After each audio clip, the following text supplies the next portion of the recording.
Bonjour, bienvenue dans cette nouvelle vidéo. Aujourd'hui, je vous propose un thème de Barney Kessel qui s'appelle Slow Burn, qui est basé sur un blues en Do. Et en fait, le blues en Do, c'est le A d'une structure en AABA. C'est-à-dire qu'on va avoir deux blues pour les deux premiers A, un pont de 8 mesures, un peu comme dans une Anatole, et on se retrouve avec le dernier A qui est un blues, le même blues que les deux autres, avec des petites nuances. Donc c'est un élève qui m'a fait découvrir ça, j'ai trouvé ça sympa, j'ai pris soin de le relever, de refaire la transcription. Je vais vous le jouer, et si vous êtes intéressé pour obtenir la partition, les tablatures, vous pouvez les obtenir en cliquant sur les liens qui se trouvent dans la description de cette vidéo. Voilà, donc c'est parti pour Slow Burn.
Voilà, je peux vous montrer lentement chaque plan de Slow Burn. Donc le premier, en fait c'est une anacrouse, hein. Ça commence sur le et du 1, 3 et 4 et 1.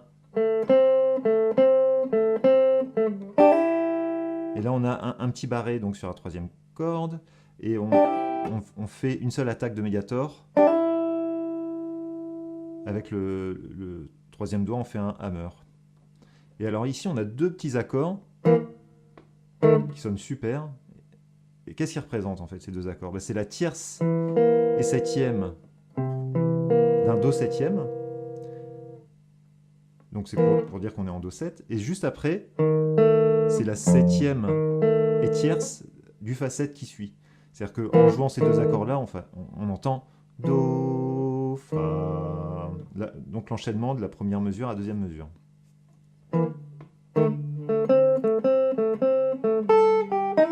Donc le deuxième plan, c'est pratiquement la même chose, hein. Toujours avec un petit effet d'appoggiature ou de double croche. Je ne sais pas comment sera notée la tablature exactement au moment où je vous la donnerai, mais voilà, c'est un effet en tout cas très rapide, hein. Voilà. Et là, on va avoir deux autres petits accords, et c'est pas les mêmes. Ça commence par Fa et Si, donc troisième et quatrième case, pour finir sur Mi et Si bémol, deuxième et troisième case. Alors, pourquoi ces deux accords-là? En fait, Fa et Si, c'est septième et tierce d'un Sol 7. Et Mi Si bémol, c'est tierce et septième de Do 7. Autrement dit, quand je fais ça, c'est comme si j'avais incorporé dans ma grille, alors que dans la grille, c'est pas écrit ça, hein. C'est comme si j'avais injecté Sol, Do. Voilà. Donc c'est des dominantes secondaires. Ça, voilà.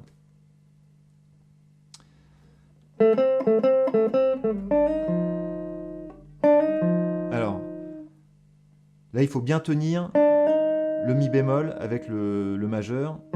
Pendant qu'on continue à faire résonner ce Mi bémol, je place mon index sur le Fa. Deux accords, le Fa 7, et Fa dièse diminué. Ah non, ici, là, c'est, excusez-moi, c'est juste Fa dièse diminué joué avant le premier temps. 3 et 4 et 1. Voilà. Et les fois d'après, ça sera un petit peu différent. Au deuxième A, c'est sur le troisième temps, je crois, ça fait...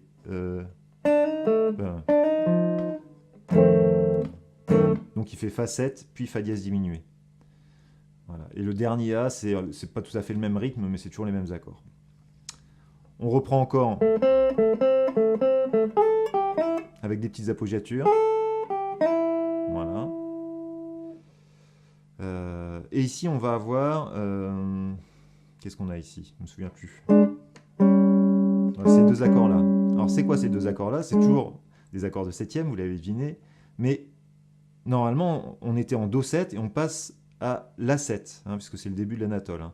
Donc, on est en Do7. Ça n'a rien à voir avec un Do7. Et ça n'a rien à voir avec un La7 non plus. En fait, c'est la tierce et septième du Mi 7. Mi 7 qui est le cinquième degré du La7 qui suit. Donc quand je fais ça, pareil, on injecte un 5-1 qui n'est pas forcément dans la grille. C'est-à-dire Mi, La, Mi, La. Et après, c'est un plan vraiment bluesy avec une note tenue dans les aigus avec le petit doigt.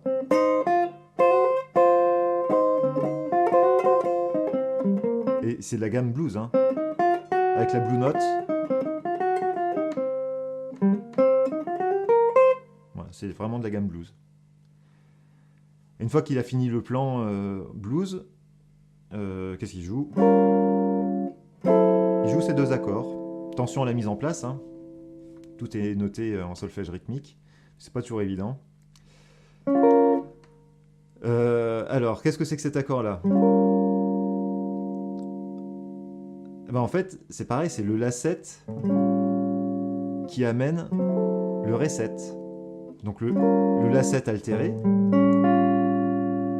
qui amène le Ré9. Donc ça fait un effet chromatique. Tout ça pour amener le Ré7. Et sur le reste de la mesure, ça redémarre comme ça. Pour le deuxièmement, on va avoir une résolution sur Do, sur Do, et puis ces trois accords-là. Alors vous allez me dire, ouais, ça c'est Ré mineur 7 quinte bémol, Mi bémol mineur 7 quinte bémol, et Mi mineur 7 quinte bémol. Alors oui, c'est les formes de ces accords-là, mais si je rajoute une basse, ça fait Si bémol, 9, Si 9, et Do 9. Donc pour conclure, en fait, Si bémol, enfin Si bémol, Si Do, avant de passer à ces deux accords-là. Alors ces deux accords-là, c'est quoi? C'est encore une cadence secondaire. Hein. C'est comme si on faisait Si altéré, Si altéré, voilà. Je sais pas ce que j'essaye de chanter. Hein. Si, Mi.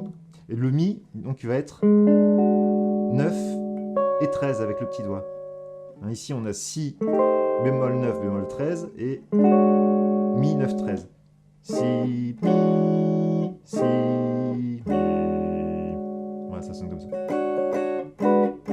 après, il joue avec la 13e. Voilà, il la met, il la retire. Donc c'est un Mi, donc il fait Mi 7. Et Si bémol 7, dièse 11. En fait, c'est la substitution tritonique du Mi 7. Avant d'arriver au La 7. Au La 7, bah, voilà, c'est ce qui suit normalement, c'est l'accord qui suit le La. Après le Mi, on a le La. Et là, le fait d'avoir fait une substitution tritonique, ça permet de faire un Mi, Si bémol, La. Écoutez bien aussi au tout début du thème, le contrebassiste, il en fait des substitutions tritoniques. Hein. C'est assez clair dans son jeu, c'est assez intéressant d'écouter ça. Je reviens sur les mesures du pont. Hein. Après le La7.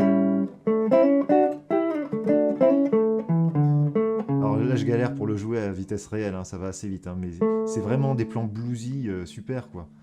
qui pourrait être joué à guitare électrique son saturé, ça marcherait aussi bien.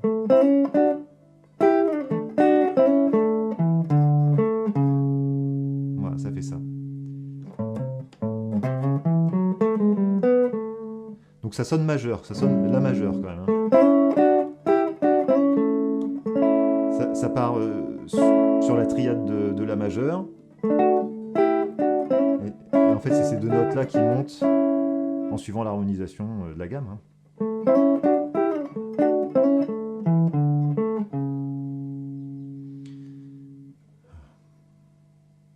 Je peux le détailler un peu plus.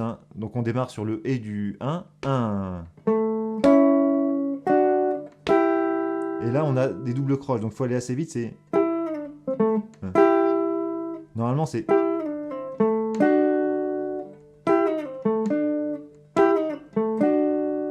Et normalement, quand on est sur cette note-là, on est sur le quatrième temps. Donc 1.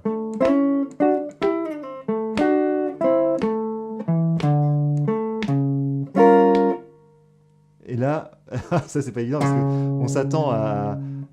on finit sur un troisième temps, le Do dièse, ou le 4 de la tablature, il est sur le troisième temps. Et juste après le troisième temps, il joue tout de suite l'accord pour faire des syncopes en fait, pour faire des croches en l'air. Et pour faire le même effet, c'est-à-dire la, altéré, ré, pour faire la, ré.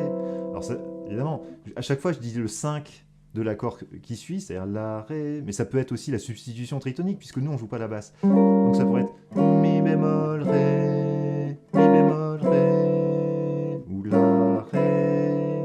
Voilà, les deux fonctionnent. Alors, il arrive sur le ré 7, mais il fait pas de substitution tritonique comme tout à l'heure. C'est juste un chromatisme pour jouer le ré mineur 7. Et ré mineur 7 joué avec une base de sol. Alors ça peut être un ré mineur 7, mais si c'est joué avec une base de sol, en fait ça devient un sol 7 sus 4. Donc ça permet de retarder un petit peu la cadence 5-1. Et là pareil, il fait un plan bluesy encore. Je sais plus ce qu'il fait. Ouais, en triolet. Bon, ça, je maîtrise pas encore bien. J'essaye de le mettre en place du mieux que je peux, mais c'est pas encore ça. Et après, on redémarre sur le dernier A, qui est sensiblement le même que les autres. Avec un dernier plan bluesy qui est très très sympa à la toute fin du A, c'est ça. C'est-à-dire qu'on tient le Do et le fait de le jouer à cet endroit-là, on peut, avec le barré,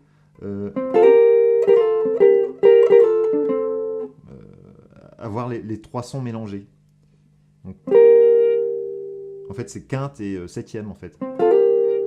Et c'est plus évident, j'ai trouvé, de le faire à cet endroit-là du manche, plutôt que... Alors, bah sinon, on est coincé, ça serait ça. Maintenant, on pourrait pas, en fait. On est obligé d'utiliser le barré. Donc, par rapport à ce que j'ai relevé, l'endroit du manche, c'est forcément cet endroit-là. Et le Do 7. Voilà. Bon, j'ai survolé un peu, j'ai pas détaillé note par note, mais je pense vous avoir donné quelques clés supplémentaires pour comprendre un petit peu d'où sortent ces mini-accords qui sont à l'intérieur du thème. Et puis j'espère que ça va vous donner des idées et des pistes. Et donc, il y a beaucoup de 5-1 ajoutés à la grille de blues. Donc beaucoup de possibilités de faire des substitutions tritoniques, de jouer des gammes altérées. Voilà, j'espère que vous prendrez plaisir à le travailler. Si vous avez aimé cette vidéo, n'hésitez pas à mettre un pouce, à vous abonner, et pourquoi pas mettre un commentaire aussi en dessous. Ça fait toujours plaisir. Voilà, je vous dis à très bientôt.